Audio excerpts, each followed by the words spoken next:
හොඳයි. ආයිබුවන්. එහෙනම් අද අපි සාකච්ඡා කරන්න යන්නේ අපේ නිර්දේශයේ තියෙන අංක 14 ඒකකය. ඒකකය තමයි පසුඅසුණු තාක්ෂණය. මෙන්න ඒකකයේ යටතේ අපි කතා කරන්න බලාපොරොත්තු වෙනවා ප්‍රධාන නිපුණතා මට්ටම් 4ක්. පළවෙනි එක තමයි කිසියම් භෝග අස්වැන්නක ඇති පරිණත බව කියන්නේ මොකක්ද කියන එක. දෙවෙනි එක තමයි අපි යොමු වෙනවා විශේෂයෙන්ම පළතුරු පැත්තට. පළතුරු ඉදීම කියන්නේ මොකක්ද? මේකේ කායික විද්‍යාව මොකක්ද? වර්තමානයේ තියෙන ගැටලුවක් තමයි මේ පසුඅසුණු හානි කියන தත්ත්වය.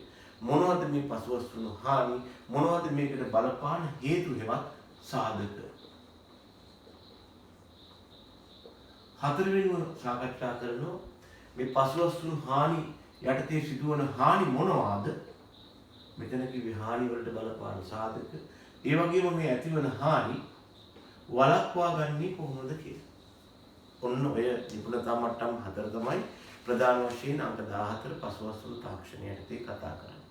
අස්වැන්නක පරිණත බව, පළතුරු ඉදීම, පසුඅසුණු හානි කෙරේ බලපාන සාධක, අවසාන වශයෙන් පසුඅසුණු හානි මොනවාද? ඒවා වළක්වා ගන්නේ කොහොමද? දැන් විශේෂයෙන්ම පාස් පේපර්ස් ගැන කතා කළොත් වැඩිපුරම ප්‍රශ්න අහලා තියෙන්නේ මෙන්න ඒකකේ වගාවක පසුඅසුණු හානි යටතේ මොනවද ඇතිවන හානි? දෙවනුව ඒ හානි වළක්වන්නේ කොහොමද? ඒක නිසා පොඩ්ඩක් අපි මේ අවස්ථාවේ ඒකකේ පොඩ්ඩක් මතක් කරගන්නයි යන්නේ.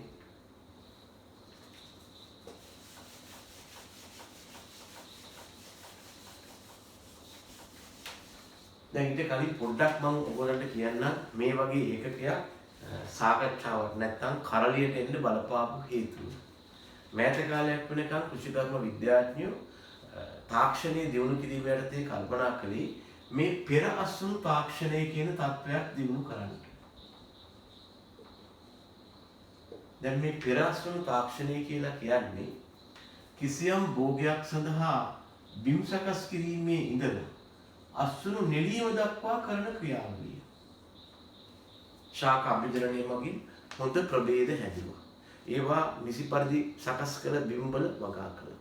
ඒ වගේම බිම් සැකසීමට අලුත් තාක්ෂණය හොයාගත්තා. ශාක අභිජනනයට අලුත් තාක්ෂණය හොයාගත්තා.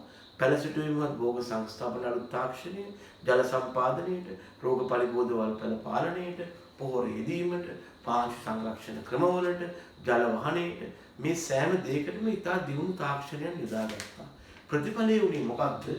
කිසියම් භෝගයක් වගා කරපුවාම අවසානයේ අපට විශාල අස්වැන්නක් ලැබෙනවා. ඇත්තම විශාල අස්වැන්නක් ගන්න පුළුවන්. එහෙම නැත්නම් ගන්න පුළුවන් කියලා අපිට ඇස්තමේන්තු කරන්න පුළුවන්. නමුත් ප්‍රායෝගිකව ඇතිවන ගැටලුව තමයි එහෙම ඇස්තමේන්තු කෙරුවට මේ අස්වැන්න නෙළීම හා අවසානයේ පියවර කීපයක් අවසානයේ මේ අස්වැන්න පරිභෝජනය අතර විශාල අසුණු පහළ යාමක් තියෙනවා. වගාවෙන් නෙලා ගන්න පුළුවන් අස්වැන්න පරිභෝජනය වෙලා නැහැ. ඒ කියන්නේ මොකක්ද? අසුණු නෙළීම හා පරිභෝජනය අතර කරන ක්‍රියාවන්. මේවට අපි කියනවා පසුඅසුණු ක්‍රියාවන් කියලා. මේ පසුඅසුණු ක්‍රියාවන් යටතේ විශාල අසුණු හානියක් වෙලා තියෙනවා. ඒකට හේතුව තමයි හුඟක් වෙලාවට කෘෂි විද්‍යාඥයෝ මෑත කාලයක් වෙනකන් මේ පෙර අසුණු තාක්ෂණය දියුණු කරන්න උත්සාහ කළාට පසුඅසුණු තාක්ෂණය බොහෝ විට පැවතුනේ සාම්ප්‍රදායික විදිහටමයි. උදාහරණයක් කියනවා නම් මෑත කාලයක් වෙනකන් අපිට මතක ඇති කාලෙම අපි දියුණු වී ප්‍රවේද වගා කරලා දියුණු පොහොරේදී දියුණු වල්නාශක දියුණු කෘමිනාශක මේවා යොදලා සමහරලාට ගොයන් කපන්නේ දෑගැත්තෙන් මේවා මඩවන්නේ හරකුන් මගින් සාම්ප්‍රදායික කමතක. ඉතින් මොකද වෙලා තියෙන්නේ? අපි හිතුවොත් එහෙම අපි නෙලා ගන්න කරලක තියෙනවයි කියලා බීජ 100ක්. හැබැයි අවසානයේදී ගෙදර ගිහිල්ලා පරිභෝජනය කරද්දී මේ කරලෙන් අපිට හම්බෙලා තියෙන්නේ බත්තට 50ක් විතර වෙන්න පුළුවන්. අනික 50 මේ අතරේ තියෙන පියවරවලදී නැති වෙලා ගිහින් තියෙනවා. ඉතින් මේ නිසා පසු කාලීන විද්‍යාඥයෝ කල්පනා කළා මේ පෙර අසුණු තාක්ෂණය දියුණු කරනවා වගේම මේ පසුඅසුණු තාක්ෂණය කියන විශේෂපතයක් දියුණු වෙන්න ඕනේ කියලා. ඔබට මතකද දන්නේ ඔය සුනාමි කියන උපකරණය, භූතයා කියන උපකරණයවත් කම්බයින්ඩ් හාවිස්ටර් වැනි උපකරණ වී වගාවට එන්න පටන් ගත්තේ මේ ට්‍රෙන්ඩ් එකත් එක්ක මේ රැල්ලත් එක්ක තමයි ආවේ. ඉතින් ඒ නිසා අද වැදගත් කොටසක් වෙලා තියෙනවා කොච්චර හොඳ ප්‍රභේද වගා කරලා කොච්චර අස්වැන්නක් අවසානයේ ලබා ගත්තත් පරිභෝජනය කරන්නේ නැත්නම් පරිභෝජනය සඳහා ගෙදර ගෙනියන්න පුළුවන් වෙන්නේ අඩු ප්‍රමාණයක් නම් ඒ தත්ත්වය වළක්වන්න ඕන. ඉතින් මෙන්න මේ මූලධර්මයට තමයි ඇත්තටම මේ පසුවස්තුණු තාක්ෂණය කියන විෂය පතේට වටිනාකමක් ලැබෙන්නේ. ඒතර අපි ඔළුවේ තියෙන්න ඕන නිතරම මෙන්න මේ සංකල්පය. ඉතින් ඒ නිසා තමයි හුඟක් වෙලාවට ළමයෝ මේ පේපර් එකේ ප්‍රශ්න යොමු වෙනකොට මෙන්න මේ හානි මොනවද මේ යටතේ වෙන වළක්වා ගන්න කොහොමද කියන ප්‍රායෝගික සංකල්පය නැත්නම් ප්‍රැක්ටිකල් කන්සෙප්ට් එකට වැඩි තැනක් ලැබිලා තියෙන කොට අපි ඒකකයක් ගත්තාම පොඩි අයිඩියා එකක් තියෙන්න එපා අපිට ප්‍රශ්න අහන්නේ මොන වගේ තැන් වලින්ද කියලා නැත්නම් මේක විශාල සාගරයක් වගේනේ ඒකක ඉතින් ඒ නිසා අපි පොඩ්ඩක් ඔන්න ඕක ඔළුවේ තියාගන්න මම කිව්වේ ඕකටයි ඒකයි මේ හානිය මර්ධනයේට ප්‍රැක්ටිකල් වටිනාකමක් ලැබෙන්න හේතුව මොකද මේ විෂය පතේ ආවේ ඔය නිසාම තමයි හොඳයි ඉතින් එහෙනම් අපි ඉස්සෙල්ලාම කතා කරන්න ඕන මොකක්ද මේ භෝගයක ආශ්‍රයන්න කියලා මම ඉස්සෙල්ලාම කතා කරන්නේ අපි පළවෙනි නිපුණතා මට්ටම භෝගයක පරිණත බව කියන එක. අපි කතා කරන්නේ ඇත්තටම භෝගයක පරිණත බව නෙමෙයි අස්වැන්නක ඇති පරිණත බව ගැන. අපි අස්වැන්න කියලා අදහස් කරන්නේ අපිට කිසියම් භෝගයකින් ලබා ගන්න පුළුවන් ආර්ථිකව වැදගත් වන කොටස. අපි කෘෂිකර්මයේදී භෝග ශාක වගා කරනවා.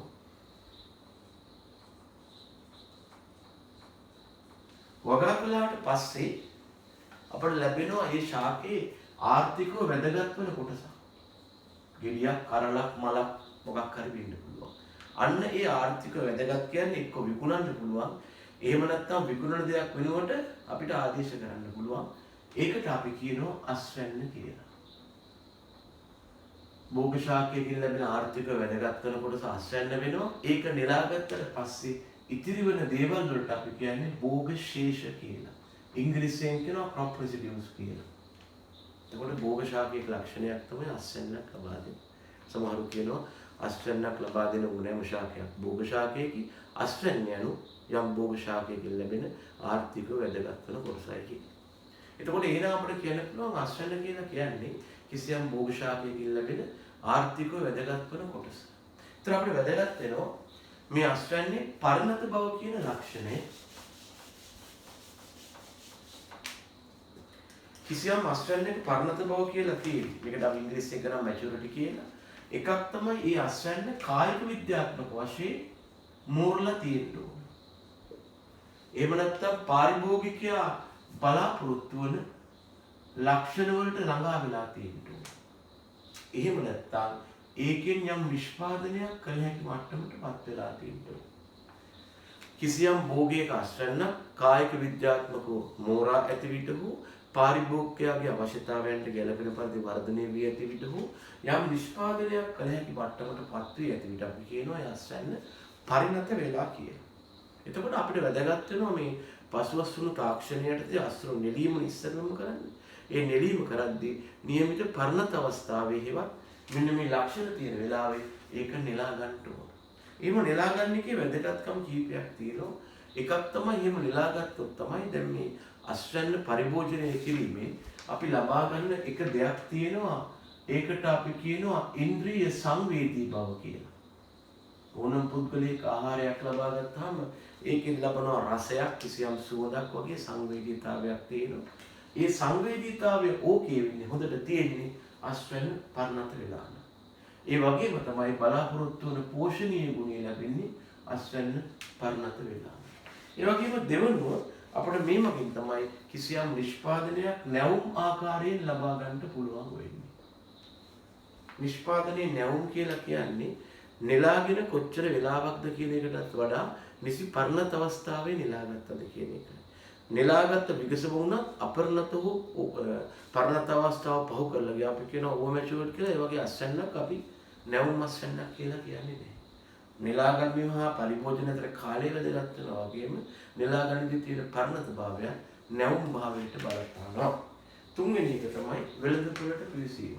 අනිවාර්යෙන්ම හොඳ පරිණත අස්වැන්න වලට තමයි හොඳ මාකට් එකක් හේවත් වෙළඳපොළක් තියෙන්නේ. ඒක පැහැදිලි.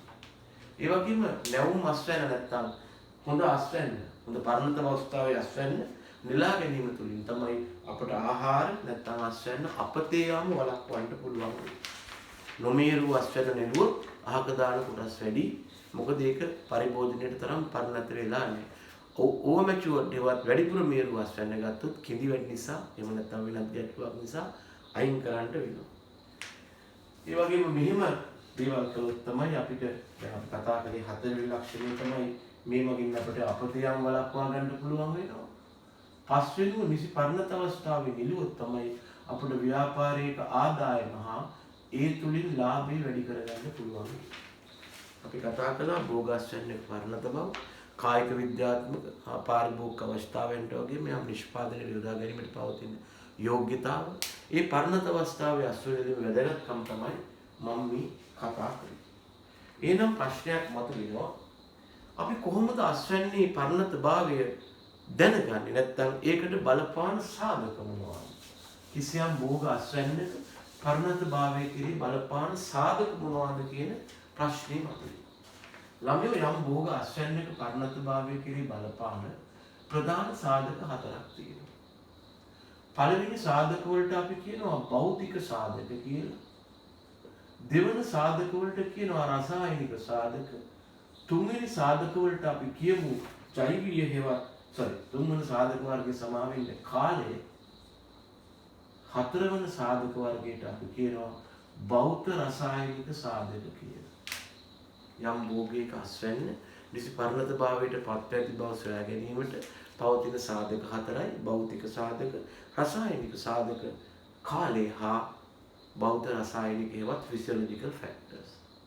මේකෙන් භෞතික සාධක කියලා කියන්නේ අපගේ සාමාන්‍ය භෞතිකව නැත්නම් අපගේ පංචේන්ද්‍රියන් මගින් හඳුනා ගන්න පුළුවන් සාධක. ඒවා අපට බැලු බැලමට දැනෙනවා, අපිට ඒක ෆීල් කරන්න පුළුවන්, තේරෙනවා.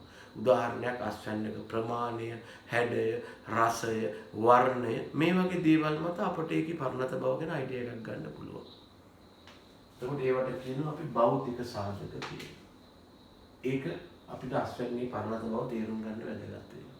දෙවන සාධක වර්ගය තමයි රසායනික සාධක.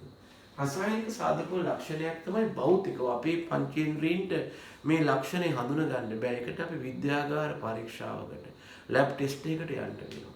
උදාහරණයක් තමයි මේ පවතින අස්වැන්නේ pH අගේ බලපානවා වෙන්න පුළුවන්. ඒකේ තියෙන අම්ල ප්‍රමාණය බලපානවා වෙන්න පුළුවන්. ඒකේ තියෙන සීනි ප්‍රමාණය බලපානවා වෙන්න පුළුවන්.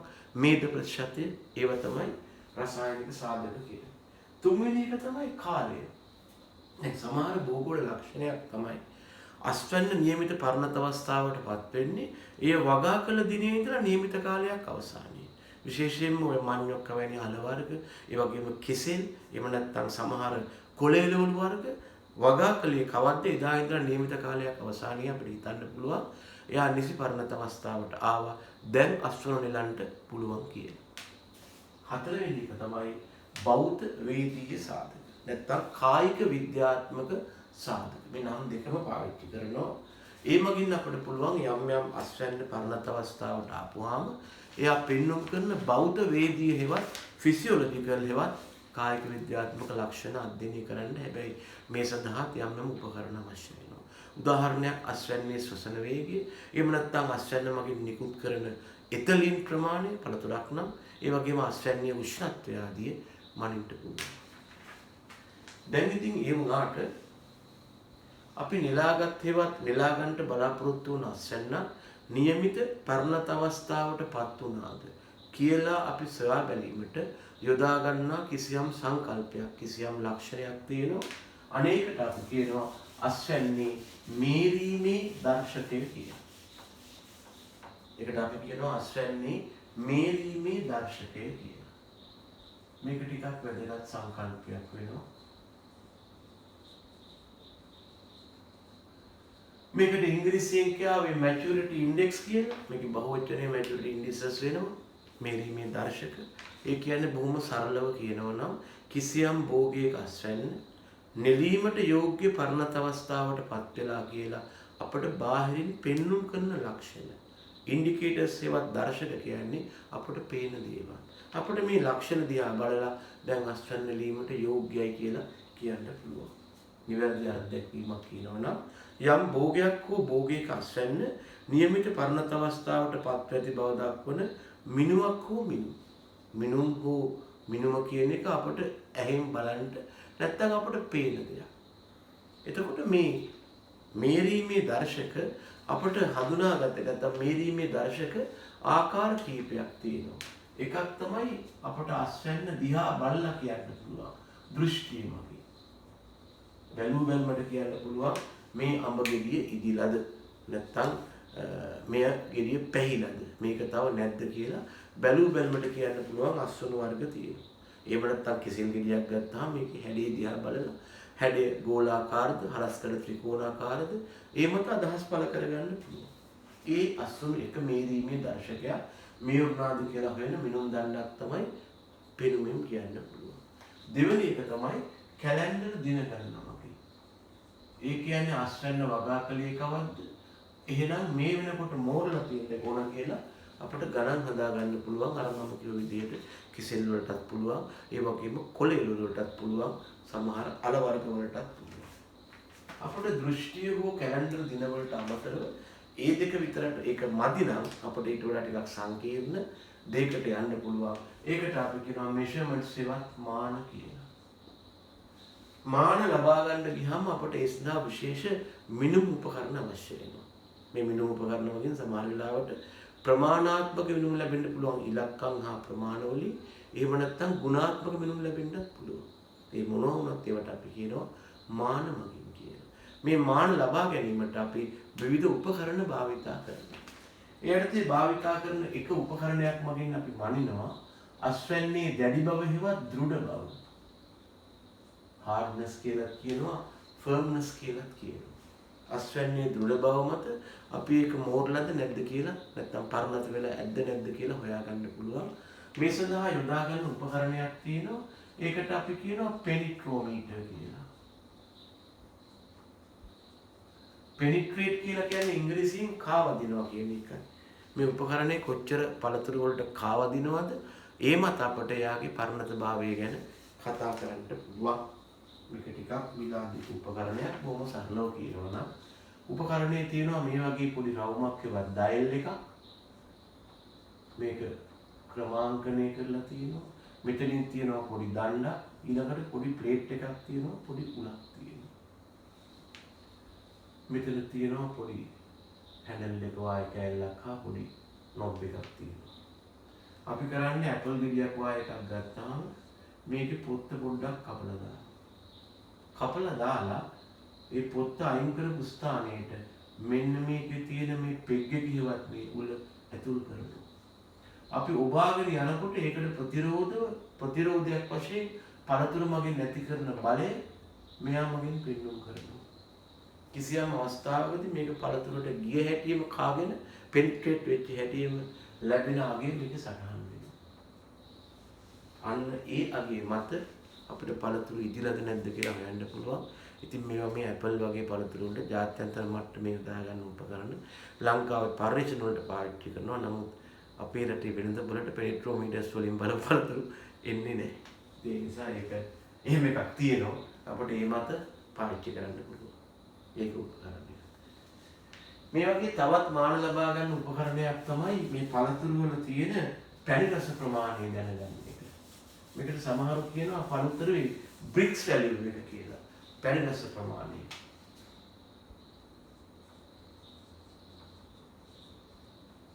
මේක මැනීමට යොදා ගන්න උපකරණයට ඉන්නේ කර්මාන්තවල නම් කියන්නේ බ්‍රික්ස් මීටර් කියලා. නමුත් වඩා නිවැරදි වචනේ රිෆ්‍රැක්ටෝමීටර්.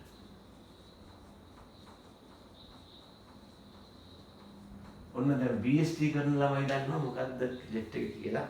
මේකේ පොඩි හැන්ඩල් එකක් තියෙනවා. හැන්ඩල් එක පොඩි ග්‍රිප් එකක් තියෙනවා අල්ලගන්න කෑල්ල. ඉස්සරහින් පොඩි ප්‍රිස්මයක් තියෙනවා, කවර් එකක් තියෙනවා.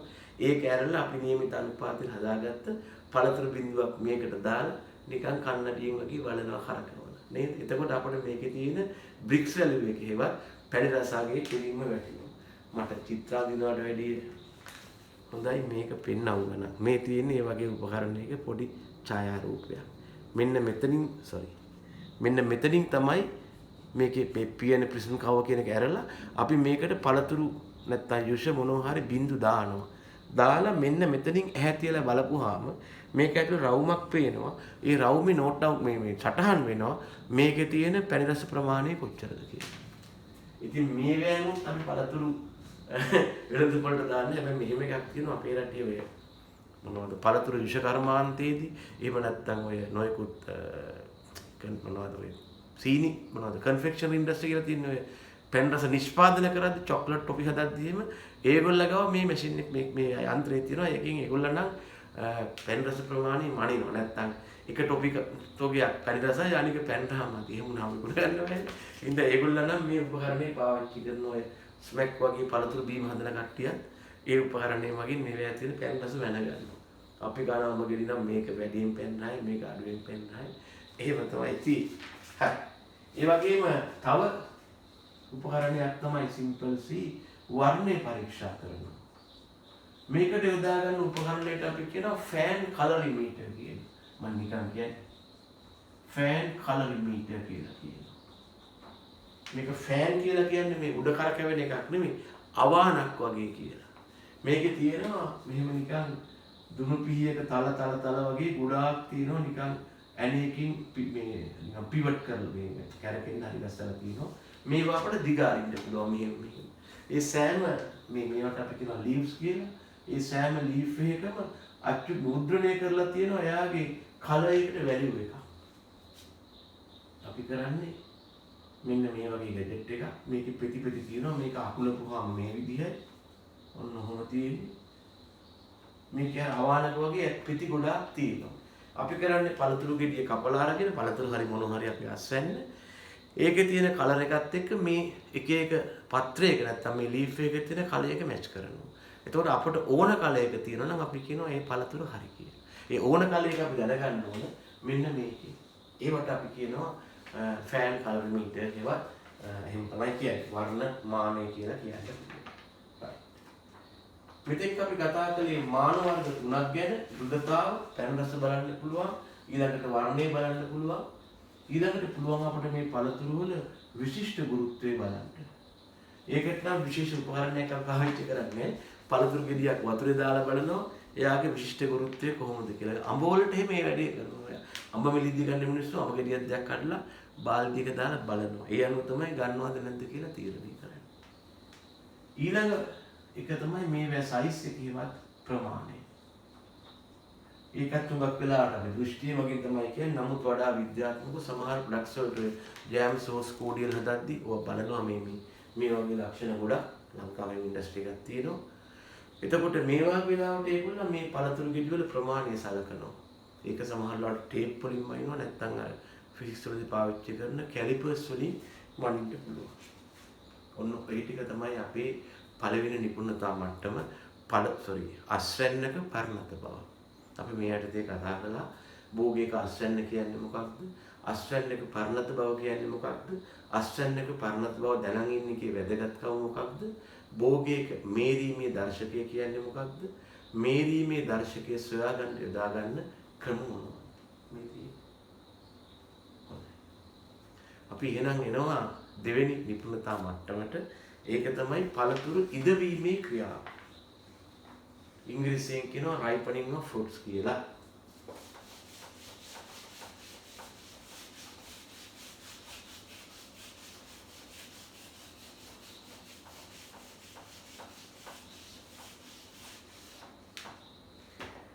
මොකක්ද පළතුරක් ඉද වෙනවා කියලා කියන්නේ? ඒකත් අපි කියනවා මේ පළතුරක් ඉදෙනවා කියන එකත් මේ හැමෝටම එක වගේ නෑ. ඒවට අපි කියනවා මේ විෂය මූල ලක්ෂණ කියලා.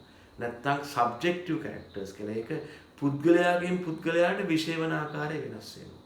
හැබැයි කිසියම් පළතුරක් මම බලාපොරොත්තු වුණ රසය, වර්ණය, හැඩය, ගුණාත්මය ආදී පත් වෙලා තියෙනවා නම් මම කියනවා මම බලාපොරොත්තු වුණ උචිත රසය, ගුණාත්මය, හැඩය, වර්ණය තියෙනවා නම් මේ පළතුරු ඉදිලයි කියලා. සාමාන්‍යයෙන් පළතුරු පරිභෝජනය කරන්නේ අපි ඉදුණාට පස්සේ තමයි.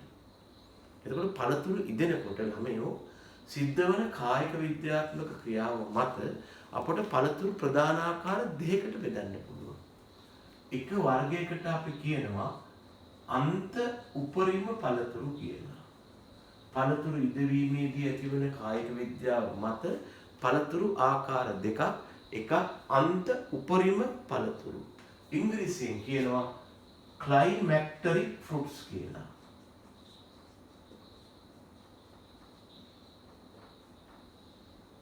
දෙවන වර්ගයට අපි කියනවා අන්ත උපරිම නොවන පළතුරු කියලා. නැත්නම් non climacteric fruits කියලා. මේ පළතුරු වල ඉදීමේ කායික විද්‍යාව යටතේ කරන වර්ගීකරණය.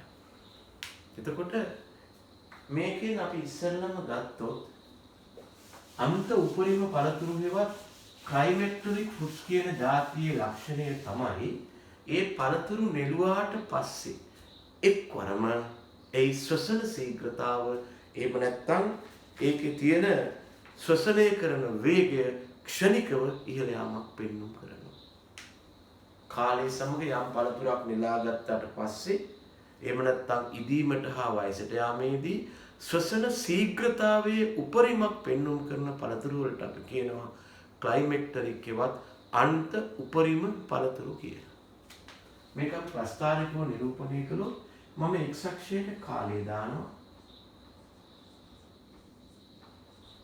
y අක්ෂයට ශ්වසන ශීඝ්‍රතාව දානවා. ශ්වසනය නෙවෙයි ශ්වසන ශීඝ්‍රතාව. ඒකක කාලයකදී වන ශ්වසනය. සාමාන්‍යයෙන් පළතුරක් මෞෂාකයෙන් වෙන් කළාට පස්සේ එහෙම නැත්නම් නෙලවුවාට පස්සේ එයා ටිකක් මේ අක්‍රිය වෙනවා. අක්‍රිය වෙනවත් එක්කලම සාමාන්‍ය පිළිගැනීම තමයි එයාගේ ශ්වසන ශීඝ්‍රතාව එන්නේ අඩු වෙගෙන යනවා. හැබැයි මොම අඩු වෙගෙන ගිහිල්ලා එක පාටම තියෙනවා බූම් එකක් ඒවත් එක පාට ශ්වසන ශීඝ්‍රතාව ඉහළ යාමක් දක්වනවා. ඉහළ යාමක් දක්වලා ආයෙත් හැබැයි අඩු වෙනවා. මෙන්න මේ වාගේ තත්ත්වයක් හමු වෙන පළතුරු වෙනවා. එයාලට අපි කියනවා අන්ත උපරිම ඵල හේවත් ක්ලයිමැක්ටරික් පළතුරු කියලා.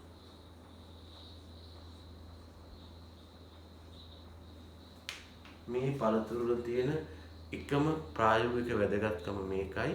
මේ පළතුරු අපි නෙලනකොට ගහේදිම ඉදිලා නෙලන්ට ඕනෑන් ඉන්නේ. පැහිලා නෙලා ගත්තාම ඇති. මොකද නෙළුවට පස්සේ එයාගේ ශ්වසන ශීඝ්‍රතාවය ඉහළ යාමක් තියෙනවා. දැනගන්න පළතුරක් ඉදෙනවයි කියලා කියන්නේ මේ ශ්වසන ශීඝ්‍රතාව ශීඝ්‍රයෙන් ඉහළ යන තත්ත්වයක්. නෙලාගත්තට පස්සෙත් එහෙම තත්ත්වයක් ඇති වෙන නිසා ගහේදිම ඉදෙන්න ඕනේ. නෙළුවට පස්සෙත් එයා ඉබේම ඉදෙන්න පුළුවන්. අනෙක් අතට මේ වගේ පළතුරු වලට අපිට කාබයිඩ් එතලින් වගේ දේවල් දාලා ඉදවා ගන්න පුළුවන්. උදාහරණයක් අඹ. අඹ ඉදෙන්නම ඕනේ නැහැ ගහේ. ඉදිරියකන් ගහේ තියෙන්නෙත් නැහැ. අඹ පැහුනට පස්සේ කඩවුවට පස්සේ අපි ඉතින් දවස ගානේ බලන් යනවා අඹ ගෙඩිය කැඩුවාද අපි හිතනවා හෙට ඉස්කෝලේ යන්න බලනවා ඉතිලා නැහැ. අනිද්දාත් බලනවා ඉතිලා නැහැ. අපි දැන් ගන්නවා අයිඩියා එකක් මේ අඹ ගෙඩිය ඉදෙන්නේ බොහොම හිමීට. අඩුම ගාන දවස් 10ක්වත් ඇයි මේ රේට් එකට ඉදෙන්න කියලා මේක හංගලන යන්නේ තින්නේ. එකපාරට මොකද වෙලා තියෙන්නේ? හතරවෙනි දවසෙත් නිකන් ලොකු සුගතියක් නැහැ. අඩි මෙන්න පස්වෙනි දවසේ ඉස්කෝලේ ගිහලා එනකොට අඹගෙඩි මාරින්දට ඉදිලා. ඇයි? හිතා ගන්න බැරි තරම් ශ්වසන ශීඝ්‍රතාවය ඉහළ ගියා. හිතන්න බැරි විදිහට මේක මගදී ඉදුණා. හේතුව එයා අන්ත උපරිම පළතුරු. අපි මෙහෙම හිතලා රම්බුටන් කාලේට රම්බුටන් වල්ලකුත් කඩා ගන්නවා. කඩාගෙන අමුයෙන් කඩාගෙන ඉදින්න කියලා හංගලා තියෙනවා. මේ ආත්මෙට ඉදින්නේ රම්බුටන්. හේතුව රම්බුටන් අන්ත උපරිම නොවන පළතුරක්. මොකද එයාගේ ලක්ෂණය තමයි නෙළුවට පස්සේ ක්‍රමානුකූලව ශ්වසන ශීඝ්‍රතාව පහළ යනවා මිසක අර වගේ එකපාරට ඉහළ යාමක් නෙවෙයි. ඉතින් එන්නේ මේ විදිහට නෙලා ගත්තාට පස්සේ තම ඉදීම හෝ වයසට යාමේදී ක්ෂණිකව ශ්වසන ශීඝ්‍රතාවයේ ඉහළ යාමක් නොදක්වන පළතුරු වලට අපි කියනවා අන්ත උපරිම නොවන පළතුරු කියලා. non climatic fruits කියන්නේ ඒගොල්ලන්ගේ කතන්දරේ ඕනෝමයි යන්නේ. මේගොල්ල අන්ත උපරිම නොවන පළතුරු. ඉතින් මේගොල්ලන්ගේ ප්‍රායෝගික වැදගත්කම තමයි මේ වගේ කට්ටිය උදාහරණ රඹුටන් අපට පැහිලා නැත්තම් ඉදෙන්න කලින් කඩලා අරන් තියලා ඉදවන්න බෑ. අනිත් පැත්තට මේගොල්ලන්ට එතලින් හෝ කාබයිඩ් ගහුවට ඉදෙන්නේ නැත. හරිද? එහෙනම් ඉදීමේ කායික විද්‍යාව යටතේ පළතුරු ආකාර දෙකයි. අන්ත උපරිම පළතුරු යම් පළතුරක් ඉදීම හා වයසට යාමේදී ක්ෂණිකව සුසන ශීඝ්‍රතාව ඉහළ යාමක් දක්වනවා. අන්තෝපරිම නොවන පළතුරු තම ඉදීම හේවත් වයසට යාමේදී ක්ෂණික සුසන ශීඝ්‍රතාව ඉහළ යාමක් දක්වන්නේ නැහැ. ඊට අමතරව සෛද්ධාන්තිකව මේගොල්ලන්ගේ වෙනත් වැදගත්කම් තියෙන්න පුළුවන්. අපි ඒව සංසන්දනය කළොත් දැන් අනික තමයි හුඟක් වෙලාවට මේ අන්ත උපරිම පළතුරු වල මෙන්න මේ කට්ටියගේ සංජිතාහාරය වන්නේ පිෂ්ඨය. ඉතින් පිෂ්ඨයේ තියෙනවා මේ වගේ පොඩි එකපාරටම සසනේ ඉහළ යන්නේ හැකි උපස්තරාත්මක ලක්ෂණයක්. හැබැයි දැනගන්න අන්ත උපරිම නොවන පළතුරු වල සංජිතාහාරය බොහෝ විට පිෂ්ඨය වන්නේ නැහැ වෙන දේවල්. හරිද? එහෙනම් අන්ත උපරිම පළතුරු තම ඉදීම හෝ වයසට යාමේදී ක්ෂණිකව සසන ශීඝ්‍රතාව ඉහළ යාමක් දක්වනවා. අන්ත උපරිම නොවන කට්ටිය එහෙම නැහැ. අන්ත උපරිම පළතුරු වල සංජිතාහාර පිෂ්ඨය අන්ත උපරිම නොවන කට්ටියගේ සංජිතාහාර පිෂ්ඨය නෙමෙයි. නම් තව ලක්ෂණ දෙකක් තියෙනවා කායික විද්‍යාත්මකව. මේ අන්ත උපරිම පළතුරු වල සසන ශීඝ්‍රතාව මෙහෙම ක්ෂණිකව ඉහළ යනවා වගේම තව දේවල් දෙකක් ඊට සමාන්තරව ඉහළ යනවා. එකක් තමයි කාබන් ඩයොක්සයිඩ් නිෂ්පාදනය. ඒක දැන් මුතුන් කියන්න දෙයක් නැහැ. ශ්වසනයේ වේගවත් වෙද්දී කාබන් ඩයොක්සයිඩ් නිෂ්පාදනය වැඩි වෙනවා. අනික තමයි එතලීන් නිෂ්පාදනය. ශ්වසනයේ වේගවත් වෙනවත් එක්කම මෙයාගේ එතලීන් නිෂ්පාදනයයි කාබන් ඩයොක්සයිඩ් නිෂ්පාදනයයි දෙකමත් වැඩි වෙනවා. හැබැයි නොන් ක්ලයිමැක්ටරේ කිව්වත් අන්තෝපරිම නොවන කට්ටියගේ එහෙම ක්ෂණික CO2 එතලීන් නිෂ්පාදනයේ ඉහළ යාමක් හම්බ වෙන්නේ නැහැ. ඉතින් අන්තෝපරිම කට්ටිය නෙළුවාට පස්සේ ගබඩා කරලා තියලා ඉදව ගන්න පුළුවන්. අන්තෝපරිම නොවන කට්ටිය එහෙම හංගලා තියලා අමුඩන් වගේ ඉදව ගන්න බෑ. අනික තමයි අන්තෝපරිම කට්ටියට කාබයිඩ්, ඇසෙට්ලීන්, එතලීන් වගේ දේවල් ගහලා කෘත්‍රිමව ඉදවන්න පුළුවන්. අන්තෝපරිම නොවන අයට එහෙම බෑ. අන්ත උපරිම කට්ටියට උදාහරණ දූරියන්, අඹ, ඒ වගේම අලිපේර, ඇපල්, පැපොල්, පෙයාස්, කිසිල් වගේ දේවල් අපිට හුඟක් මේ හිත් මොනවද මේ අපිට ෆැමිලිය දෙකක් තමයි එකක් කෙසෙල් අනික අඹ. හැබැයි අනික් පැත්තෙන් එහෙම නැති කට්ටිය තමයි රඹුටන්. ආත්මයකටවත් ඉදෙන්නේ හංගලා ගියාට කජු, ස්ට්‍රෝබෙරි, මිදි, දොඩම්, නාරං හුඟක් සම්මතයක් වශයෙන් ඔය දොඩම් කුලේ ශාක අපි කියන්නේ ෆැමිලි රුටේසියේ කියලා. ළමයි දොඩම් කුලේ ශාක වලට කියන්නේ පැංගිරි කුලේ හේවත් රුටේසියේ කියලා. ඒ ශාකවල ලක්ෂණයක් තමයි එයා නොන් ක්ලයිමැක්ටරි. දැන් බලන්නකො අඹ ගෙඩියක් අමු වෙලාවේ නිකන් පිටි ගතියක් තියෙනවනේ යාගේ සංකීතය තුල. දොඩම් වල එහෙම නැහැ. ඒක තියෙන රේණු ඇතුලේ තියෙන පිටි නෙමෙයි. හරි. එතනින් ගියාම චෙරි, රාස්බෙරි වගේ පිටරට පළතුරුත් තියෙනවා. රයිට්. අපි කතා කළා පළතුරු ඉදීමේ කායික විද්‍යාව යටතේ ක්ලයිමැක්ටරික් කියවත් අන්තෝපරිම, නොන් ක්ලයිමැක්ටරික් කියවත් අන්තෝපරිම නොවන කට්ටිය ගැන. ඊළඟට දැනගන්න ඕන කිසියම් පළතුරක් ඉදෙනකොට සිද්ධ වන කායික විද්‍යාත්මක ක්‍රියාවන්. එහෙම නැත්නම් මොනවද ෆිසියොලොජිකල් චේන්ජස් කියලා. ගොඩාක් දේවල් වෙනවා. දැනගන්න ඒකට හේතුව තමයි පළතුරු ගෙඩියක් ඉදෙනවා කියන්නේ භෞතික, රසායනික හා ජෛව විද්‍යාත්මක ප්‍රතිඵල සමූහයක ප්‍රතිඵලයක්. අම්ල ප්‍රතිශතය අඩු වෙනවා. ජල ද්‍රව්‍ය සීනි ප්‍රමාණය වැඩි වෙනවා. අම්ල ප්‍රතිඵලය අඩු වෙන හන්ද තමයි අම්ල ප්‍රතිශතය පළතුරු ඉදිනකොට ඇඹුල් රහ අඩු වෙන්නේ. ජල ද්‍රව්‍ය සීනි ප්‍රතිශතය වැඩි වුණාම අපට ඒක දැනෙනවා පැණි රහ වශයෙන්. කෙඳි ප්‍රතිශතය අඩු වෙනවා. දැනගන්න පළතුරුක විශේෂ ලක්ෂණයක් එළවලුවකින් වෙනස් වෙන එළවලුවක් පරිණත වෙනකොට කල් යනකොට කෙඳි ප්‍රතිශතය වැඩි වෙනවා. පළතුරක් කල් යනකොට පරිණත වෙනකොට කෙඳි ප්‍රතිශතය අඩු වෙනවා. ඒ වගේම එයාට ආවේනික රසයක් ඇති වෙනවා. මේකට ගොඩක් ඇල්කලොයිඩ්, කීටෝන, එස්ටර් ආදී බලපානවා. ඊළඟට එයාගේ මේ පැහැය වෙනස් වෙනවා. ඒ වගේම වයනේ හේවත් අතර දැනෙන ආකාරය මුරුදු වෙනවා. ඊළඟට ප්‍රසන්න සුවඳක් ඇති වෙනවා. ඒකටත් අර වාෂ්පශීලී සංයෝග තමයි බලපාන්නේ. ළමයි දැනගන්න පළතුරු ඉදීමට ප්‍රධාන වශයෙන් බලපාන හෝමෝන් එක එතලීන් බව. ඊළඟට දැනගන්න මේ පළතුරු ඉදීම අපට ප්‍රධාන ආකාර දෙකකට බෙදන්න පුළුවන්. එකකට කියනවා ස්වභාවික ඉදීම, අනිකට කියනවා කෘත්‍රිම ඉදීම නැත්නම් පළතුරු ඉදවීම කියලා. natural ripening, artificial ripening. ස්වභාවික ඉදීම කියලා කියන්නේ ඉබේම අපි ලබා දෙන්නේ විශේෂ තත්ත්ව. හැබැයි මේ පළතුර ස්වයංක්‍රීය වශයෙන් ඉදෙනවා. ඉතින් මේක සාමාන්‍යයෙන් ගස්වල පළතුරු කන්න ගියේ අරන් තිබ්බාම වෙනවා අපි කෑමේ. හැබැයි වෙලා තියෙන්නේ මොකක්ද? ස්වභාවික පළතුරු ඉදීම කියන එක වාණිජ වශයෙන් ව්‍යාපාරයක් වශයෙන් කරන්න බෑනේ. මිනිහෙක් අඹ ගහකින් අඹ ලෝඩ් එකක් ගෙනාවම අද ගෙඩියක් ඉදනවා හෙට තව එකක් ඉදනවා ඒකාකාර විකුණ ගන්න බෑනේ. ඉතින් ඒ නිසා මේ ස්වභාවික ඉදීම කියන එක අපිට වාණිජ මට්ටමින් යොදා ගන්න බෑ බිස්නස් එකක් විදිහට පළතුරු විකුණනවා නම්. ඒ නිසා අපි යනවා මොකේදද? කෘත්‍රිම ඉදවීම හෙවත් ආටිෆිෂල් රයිපනින් වලට. ඉතින් අපි දැනගන්න ඕන ඇයි මෙහෙම කෘත්‍රිමව පළතුරු ඉදවන්න වෙලා තියෙන්නේ. එකක් තමයි මම දැන් කිව්වේ වෙළඳපොළ ඉල්ලුමට අවශ්‍ය විදිහට පළතුරු සපයන්න. අනික තමයි අපිට පුළුවන් අමු පළතුරු තොගයක් ප්‍රවාහනය කරලා එතනින් පස්සේ ඒකාකාරව ඉදවා ගන්න අපේ කඩේට අරන් ගිහින්. තුන්වෙනිව පුළුවන් එක්වර විශාල පළතුරු තොගයක් සපයන්න. දැන් උදාහරණයක් වශයෙන් මේ පළතුරු නිෂ්පාදනය කරන සමාගම් තියෙන්නේ. මොනවද ඒ කැනරිස් එක නැත්නම් MD එක එහෙම නැත්නම් කීල්සත් කරනවා. එතකොට ඒ වගේ සමාගම් තියෙන ස්මැක් වගේ ඒවා ඒගොල්ලන්ට පළතුරු ඕඩර් වලට තොග දෙන්න ඕනේ එකපාර ඉදිට දෙන්න ඕනේ. ඉතින් අපි කෘත්‍රිමව ඉදවලා තමයි ඒවා දෙන්නේ. අනික තමයි ඉතින් උත්සව ආදී මගුල් ගෙවල් වලට එහෙම එක සැරේ ඉදිච්ච පළතුරු දෙන්න බෑ. අමු මගුල් දුන්නොත් එහෙම නෑ තරහ එනවනේ. අනික තමයි පාරිභෝගික ආකර්ෂණය දිනා ගන්න එක වගේ ඉදිච්ච පළතුරු තමයි අපි ප්‍රදර්ශනය කළ යුත්තේ. කෘත්‍රිමව පළතුරු ඉදවීමට යොදා ගන්නා සංඝටක වලට අපි කියනවා කෘත්‍රිම පළතුරු ඉදවුම් කාරක එහෙම නැත්නම් රයිපනින් ඒජන්ට්ස් කියලා.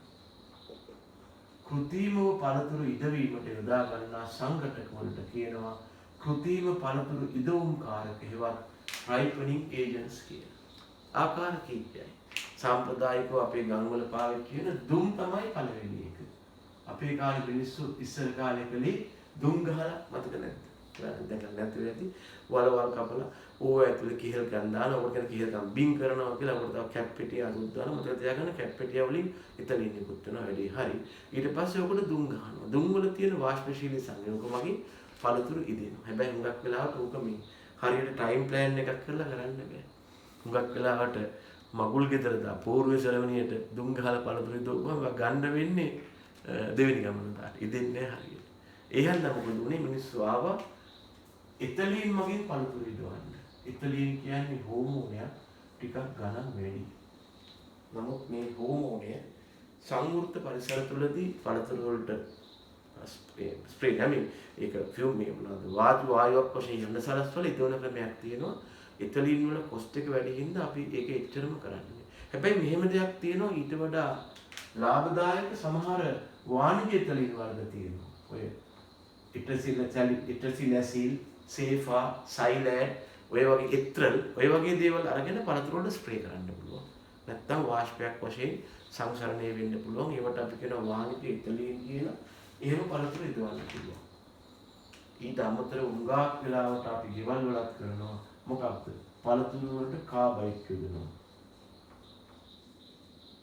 මේ කාබයිඩ් කියලා කියන්නේ වෙල්ඩින් කරන්න වෙල්ඩින් කර්මාන්තයේ ගන්න නිෂ්පාදනයක්.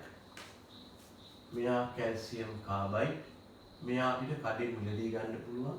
මෙයා ඉබේම ජල වාෂ්ප යටතේ වායු ගෝලීය ජල වාෂ්පත් එක්ක ගැටිලා නිකුත් කරනවා ඇසෙටලීන් කියන වායුව. මෙයාට කියන්නේ ඇසෙටලීන්.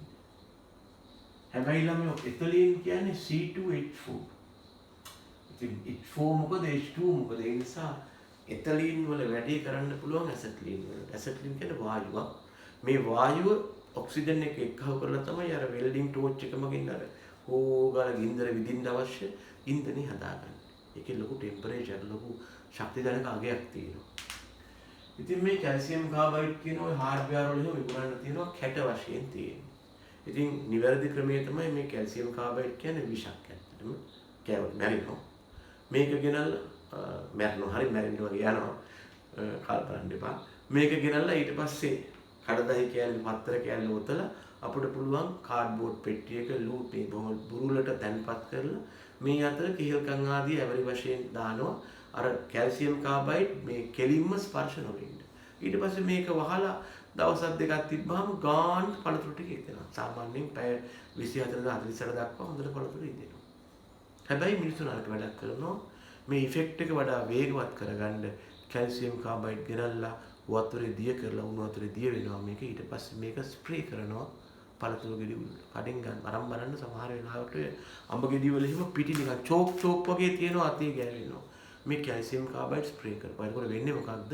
මේකේ තියෙන සමහර සංඝටක පළතුරු ගෙඩියට උරා ගන්නවා. ඉතින් ඒ වගේ පළතුරු පොඩි ළමයින්ට එහෙම දෙන එක හොඳ නෑ. කාබයිඩ් පාවිච්චිය මගින් පළතුරු ඉදවීමේ ගැටලුවක් නෑ. කාබයිඩ් වලින් ඇසෙට්ලින් ලබාගෙන කරවුවාට. හැබැයි ප්‍රශ්නේ වෙලා තියෙන්නේ අර වගේ මේක දිය කරලා පළතුරු වලට ස්ප්‍රේ කරන එක. ඒක හරියන්නේ නෑ. අපි කතා කරන්නේ පළතුරු ඉදවීම කියන දෙවන නිපුණතා මට්ටම ගැන. පළතුරු ඉදීම කියන්නේ අර පාරිභෝගිකයාගේ වයනේ රස සුවඳ වැනි ලක්ෂණ වලටපත් වීම. කායික විද්‍යාත්මක ආකාර දෙකයි. අන්ත උපරිම පළතුරු, අන්ත උපරිම නොවන පළතුරු. පළතුරු ඉදීම ප්‍රධාන ආකාර දෙකයි. ස්වභාවික ඉදීම හා කෘත්‍රිම ඉදීම. ස්වභාවික ඉදීම මදිහින්දා වාණිජ්‍ය කෘත්‍රිම ඉදීමට ගියා. යොදා ගන්න දේවල් වලට අපි කිව්වා රයිපනින් ඒජන්ට්ස් ඒවත් ඉදවුම් කාරක කියලා. ආකාර හතරක් මම උදාහරණ ඉදිරිපත් කළා. දුම් ගහන්න පුළුවන්, එතලින් ගෑස් එක පුළුවන්, කමර්ෂල් එතලින් වර්ග පුළුවන්. ඒව නැත්තම් කැල්සියම් කාබයිඩ් යොදා ගන්න පුළුවන්. පළතුරු ඉදවීම කරද්දී සෞඛ්‍ය ආරක්ෂිතව කරන එක හරි වැදගත් වෙනවා. ප්‍රශ්නයක් වුණත් අහන්න පුළුවන් සෞඛ්‍ය ආරක්ෂිතව පළතුරු ඉදවීමේ වැදගත්කම මොකක්ද කියලා.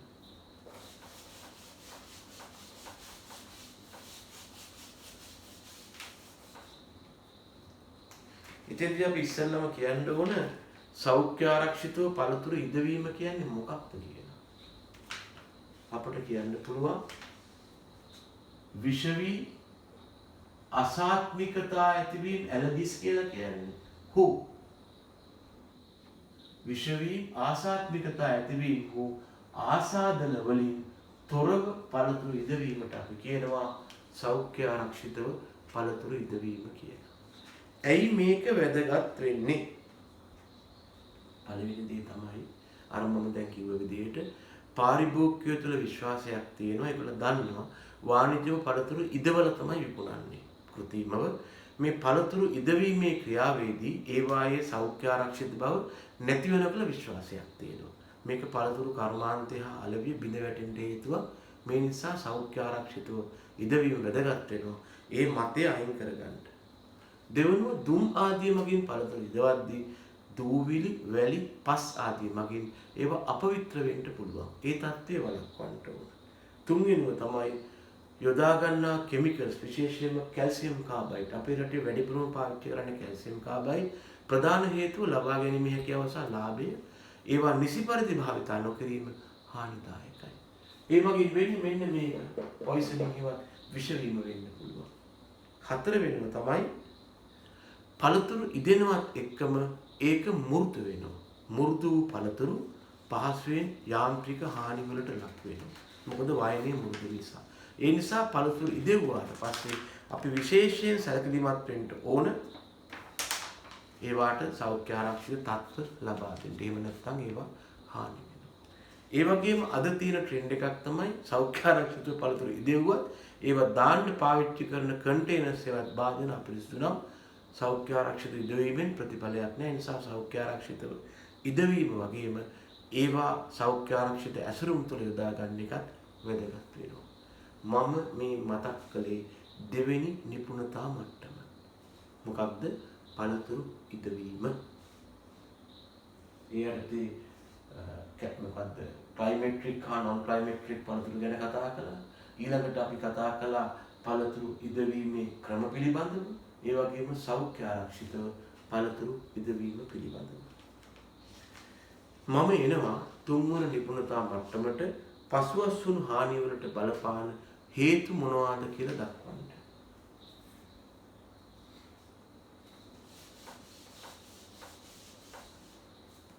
තුන්වන නිපුණතා මට්ටම පසුවස්සුණු හානිවලට බලපාන හේතු. ඉස්සෙල්ලම මෙයාට දැනගන්න වෙනවා මොනවටද පසුවස්සුණු හානි කියන්නේ කියලා. මොනවද post harvest losses ඒවත් පසුවස්සුණු හානි කියන්නේ. යම් භෝගයක අස්වනු නෙලීමේ ඉඳලා පරිභෝජනය දක්වා වෙන්න පුළුවන් සියලුම හානි වලට අපි කියනවා පසුවස්සුණු හානි කියලා. මේවා ප්‍රධාන ආකාර දෙකයි. එකක් ගුණාත්මක හානි අස්වැන්නේ අන්තර්ගතයේ බාල වෙනවා. අනික ප්‍රමාණාත්මක හානි අස්වැන්නේ පරිමාව ස්කන්ධය වැනි ප්‍රමාණාත්මක ලක්ෂණ හානි වෙනවා. දැනගන්න මූලික වශයෙන් කිසියම් අස්වැන්නක සිදුවන පසුවස්සුණු හානිය තීරණය වන්නේ අස්වැන්නේ ස්වરૂපේවත් අස්වැන්නේ ස්වභාවය මතයි. ළමයෙක් සමාජයට දාපුවාම ඒ ළමයා නරක වෙනවද නැද්ද කියන එක තීරණය වෙන්නේ සමාජයේ වැරද්ද නෙවෙයි ළමයාගේ ස්වභාවය මත. ඒ වගේ යම් අස්වැන්නක් අපි පාත්‍ර කරපුවාම නරක වීමේ තත්වයන්ට එයා හානි වෙනවද නැද්ද කියන එක තීරණය වෙන්නේ අස්වැන්නේ ස්වභාවය මත. මේ නිසා පසුවස්සුණු හානි තීරණය වෙන මූලිකම ලක්ෂණයක් තමයි අස්වැන්නේ ස්වභාවය. ළමයෝ පසුවස්සුණු හානි වලට සාපේක්ෂව මේදී අස්වැන්න අපි ආකාර දෙකකට බෙදනවා. එක අස්වැන්නු වර්ගයකට අපි කියනවා කල් තබාගත හැකි අස්වැන්නු කියලා. අනිකට අපි කියනවා කල් තබාගත නොහැකි අස්වැන්නු කියලා. ඉක්මනින් නරක වෙනවා. කල් තබාගත නොහැකි අස්වැන්නු වලට ඉංග්‍රීසියෙන් කියනවා perishable harvest කියලා. perishable කියන්නේ ඉක්මනට නරක වෙනවා. මේගොල්ලෝ non perishable. එහෙම නරක වෙන්නේ නැති කට්ටිය. කල් තියාගන්න පුළුවන්. ඉතින් පොදුවේ කියන්න තියෙන්නේ කල් තබාගත හැකි අස්වැන්නු නරක වීමට නැත්නම් පසුවස්සුණු වලට හානි වලට ලක් වීමේ ප්‍රවණතාව අඩුයි. කල් තබාගත නොහැකි අස්වැන්නු නරක වීමේ නැත්නම් පසුවස්සුණු හානි වලට ලක් වීමේ ප්‍රවණතාව වෙනවා. මේකෙන් අපි කල් තබාගත හැකි අස්වැන්නු කියලා කියන්නේ යම් භෝගයක අස්වැන්නු නෙලා ගත්තාට පස්සේ නරක වීමෙන් තොරව වැඩි කාලයක් තියාගන්න පුළුවන් ඒවාටයි. කල් තබාගත නොහැකි අස්වැන්නු කියන්නේ භෝගයේ අස්වැන්නු නෙලවුවාට පස්සේ වැඩි කාලයක් තියාගන්න බැරි ඒවායි. මේ කල් තබාගත හැකි ඒවා වැඩි කාලයක් තියාගන්න පුළුවන් වෙන්න එක හේතුවක් තමයි මේවා නෙලා ගන්න අවස්ථාවේ අඩංගු වෙන්නේ අඩු දල ප්‍රමාණයක්. ඒ නිසා එක පැත්තකින් යාන්ත්‍රික හානි අනෙක් පැත්තෙන් රසායනික හානි අනෙක් පැත්තෙන් ජෛවික හානි වලට ලක් වෙන්නේ අඩුයි. හැබැයි මේගොල්ල නිරණ අවස්ථාවේ පවා වැඩි ජල ප්‍රතිශතයක් දක්වනවා. අනික තමයි මේ කල් තබාගත හැකි අස්වැන්නු බොහෝ වෙලාවට ප්‍රමාණයෙන් කුඩායි.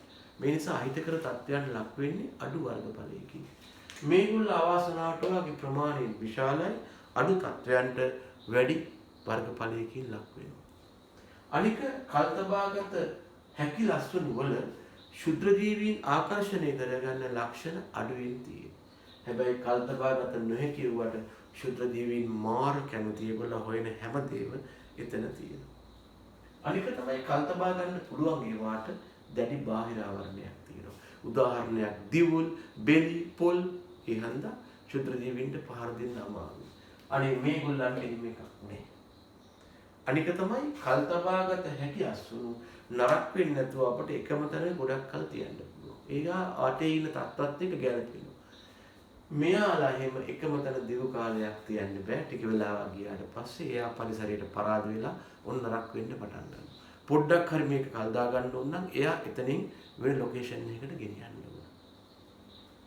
අනික තමයි මේවා එහෙම තිබ්බත් නරක වෙන්න බලපාන්නේ හුඟක් වෙලාවට බාහිරින් ඇති වෙන තත්ත්ව හැබැයි. ගබඩා කාලේ ඉන්නාට පස්සේ කිසියෙදි ගබඩා කාලේ සදාකාලික නෑ. මෙයා නරක වෙන්න බාහිර තත්ත්වවලට අමතරව අභ්‍යන්තර බිඳ වැටීම් බලපානවා. අභ්‍යන්තර එන්සයිම්ය බිඳ වැටීම මෙයාගේ නරක වීමට බලපානවා. අපි කතා කරන්නේ තුන්වන නිපුණතා මට්ටම පසුවස්සුණු හානි පිළිබඳවයි. යම් අස්වැන්නක් නිලුවාට පස්සේ සිදුවන ගුණාත්මක හා ප්‍රමාණාත්මක හානි තමයි මේකට මූලිකව බලපාන්නේ අස්වැන්නේ ස්වභාවය. අස්වැන්නු හානි වලට සාපේක්ෂව අස්වැන්නේ ස්වභාවයේ ආකාර දෙකයි. කල් තබාගත හැකි අස්වැන්නු, කල් තබාගත නොහැකි අස්වැන්නු. ඊළඟට ප්‍රශ්නයක් මතුවෙනවා. ඇයි මේ පසුවස්සුණු හානි ඇති වෙන්නේ? ඒකට අපි කියනවා පසුවස්සුණු හානි කිරී බලපාන සාධක. පසුවස්සුණු හානි කිරී බලපාන සාධක අපට ප්‍රධාන ආකාර දෙකකට බෙදන්න පුළුවන්. මෙතන ප්‍රශ්න වලට වැදගත් ස්ථානයක්. යම් භෝගයක පසුවස්සුණු හානි කිරී බලපාන සාධක විස්තර කරන්න කියලා අහන්න පුළුවන්. දැන් මම කිව්වා වැඩිපුරම අහන ප්‍රශ්න දෙක තමයි සිදුවන හානි මොනවද වළක්වා ගන්න කොහොමද කියලා. ඒකට ඉතින් පාඩම් කරන්න දෙයක් නැහැ. මම ඒක වැඩි විස්තර කියන්නෙත් නැහැ. පියවර ටික විතරයි කියන්නේ. ඕගොල්ලෝ වෙන්න පුළුවන් හානි හිතලා ලියා ගන්න ඕනේ. දැන් මෙතන හැබැයි කියනවා යම් භෝගයක පසුවස්තුණු හානි කෙරේ බලපාන සාධක මොනවද කියලා. මේ සාධක ප්‍රධානාකාර දෙකකට බෙදන්න පුළුවන්. එකක් තමයි පෙරවැරදි හේවත් පෙර අස්වනු සාධක. යම් භෝගයක අස්වනු නිලා ගන්න ඉස්සර එයා නරක තත්ත්වයන්ට ලක් වුණොත් ඒ මගින් එයා නරක වෙන්න පුළුවන්. පෙර අස්වනු සාධක. හරියට වගා කළේ නෑ, හරියට වතුර දැම්මේ නෑ, හරියට පොර දැම්මේ නෑ, හරියට අහිතකර තත්ත්වයන් ලක් වුණා, සූර්යාලෝකයේ මගින් පිච්චුණා, වගාවේදී පලිබෝධ රෝග වලට ලක් වුණා. ඔන්න පෙර අස්වනු සාධක. දෙවන වර්ගය තමයි පසු අස්වනු සාධක.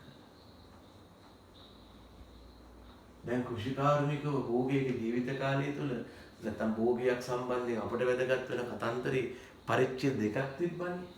එකක් තමයි බිම් සකස් කරනවා, ඊළඟට භෝගයේ අස්වනු නෙලනවා. මේ දක්වා කතාව අයිති වුණේ පෙර අස්වනු තාක්ෂණයට.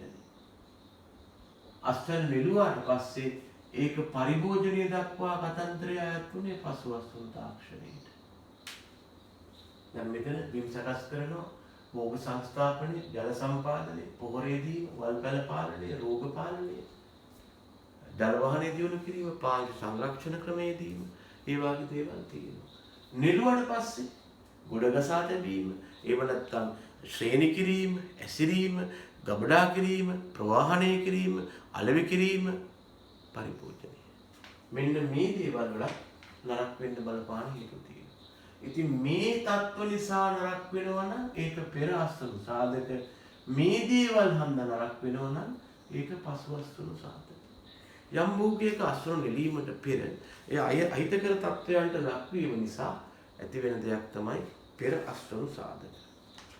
දෙවෙනි එක පසු අස්වනු සාධක. ක්‍රියාත්මක වෙන්නේ යම් භෝගයක අස්වනු නෙලීමේ සිට පරිභෝජනය අතර කාල පරාසය තුළ ලක්වන තත්ත්වයයි. තවදුරටත් මේ පසු අස්වනු සාධක අපිට ප්‍රධානාකාර තුනකට බෙදන්න පුළුවන්.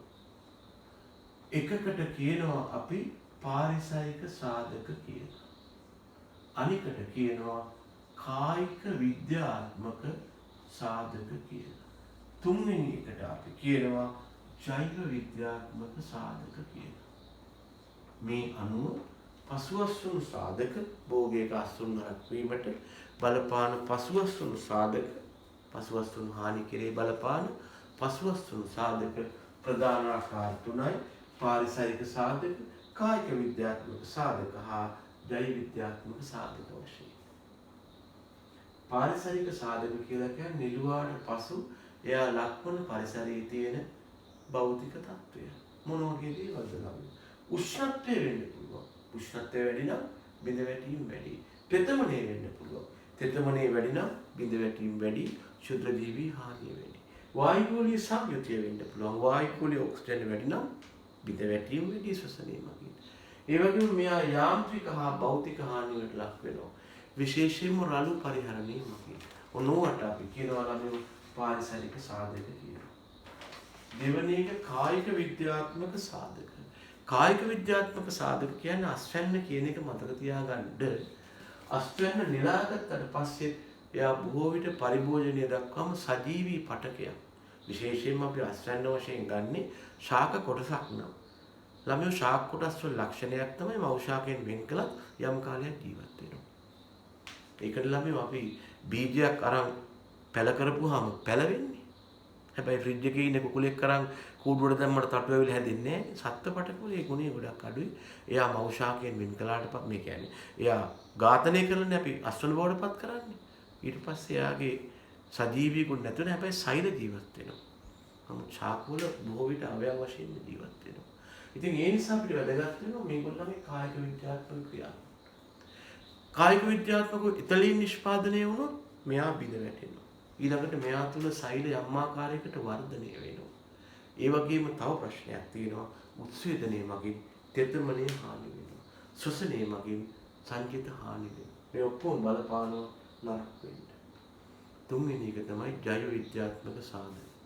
අස්වැන්න කියන්නේ සජීවී පටකයක් නම් මේ මත ක්‍රියාත්මක වෙනවා ජීවී. ප්‍රධාන වශයෙන් මේගොල්ල අස්වැන්න නරක කිරීමට ඒවත් හානි කරන්න බලපානවා. ආකාර දෙකයි. පසුවස්තුණු රෝග ඉන්නවා. පසුවස්තුණු පලිබෝධ ඉන්නවා.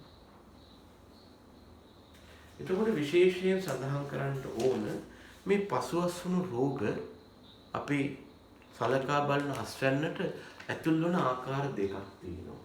එකකට කියනවා අක්‍රීය ඇතුල්වීම කියලා, අනිකට කියනවා සක්‍රීය ඇතුල්වීම කියලා.